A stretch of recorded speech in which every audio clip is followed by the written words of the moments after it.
Ireland കറങ്ങാൻ വരികയാണെങ്കിൽ the best time എന്ന് പറഞ്ഞാൽ സമ്മറാണ്. അത് ഈ മാസമാണെങ്കിൽ ഒരു രക്ഷയില്ല. വിക്ലോ കൗണ്ടിലുണ്ടല്ലോ നമ്മൾ എത്ര വന്നാലും ഓരോ പുതിയ പുതിയ സ്ഥലം നമ്മൾ എക്സ്പ്ലോർ ചെയ്തുകൊണ്ടിരിക്കും. അത്രയ്ക്ക് ഈ വലുതാ സ്ഥലത്തിന്റെ പേരെന്താ? ഇവിടുത്തെ ചില സ്ഥലത്തിന്റെ പേരുകൾ വായിൽ കിട്ടുകയില്ല. ക്ലെൻ്റെ ലോകം. വിക്ലോ കൗണ്ടിയാ ഇത് നാഷണൽ ഇവിടെ പാർക്കാ. കുറച്ച് ട്രക്കിങ്ങും ഈ രണ്ട് ലേക്കുമാണ് ഇവിടുത്തെ ഫേമസ് ആയിട്ടുള്ളത്. ഇവിടുത്തെ ആൾക്കാരെ സമ്മതിക്കണം, ബഗ്ഗി കൊണ്ട് വരെയാണ് ഇവർ ട്രക്ക് ചെയ്യുന്നത്.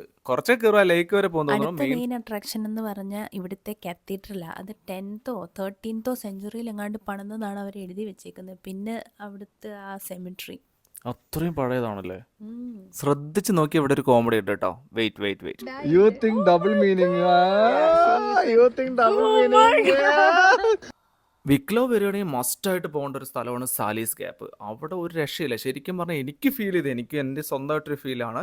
നമ്മളൊരു സിക്കിമൊക്കെ പോകുമ്പോൾ ഉള്ള ഒരു റോഡ് ട്രിപ്പാണ് ശരിക്കും എനിക്കിവിടെ ഫീൽ ആ ചെയ്തത്. നല്ല രസമാണ്. പൂക്കളും അവിടുത്തെ ആ എന്ത് ഷീപ്പിനെയൊക്കെ കണ്ടോ, എന്ത് വലിയ ബുമ്പ് ബുമ്പെന്നായിരിക്കുന്നത്. അത് ഇവരൊക്കെ ഉണ്ട് ശരിക്കും ഒരു ജാക്കി ചാൻ എന്റെ ചൈന കൊളീഗ് ആയതുകൊണ്ട് ആന്റി അങ്ങനെ ഒരു ഡയലോഗ് അടിച്ചെന്നേ ഉള്ളു കേട്ടോ. സാലി ഗ്യാപ്പ് കണ്ടു കഴിഞ്ഞാൽ നേരെ നമുക്ക് ഗിന്നിസ് ലേക്കിലേക്ക് പോകാൻ പറ്റും. പക്ഷേ ഗിന്നിസ് ലേക്കിലേക്ക് താഴെ ഇറങ്ങാൻ പറ്റില്ല, കാരണം ടൈം ഇല്ലാത്തതുകൊണ്ട് അതിൻ്റെയൊക്കെ ഒരു സാഹചര്യം കൊണ്ട് എഴുതാൻ പറ്റില്ല. പക്ഷേ നമ്മൾ നെക്സ്റ്റ് ടൈം പോയിരിക്കും അവിടെ.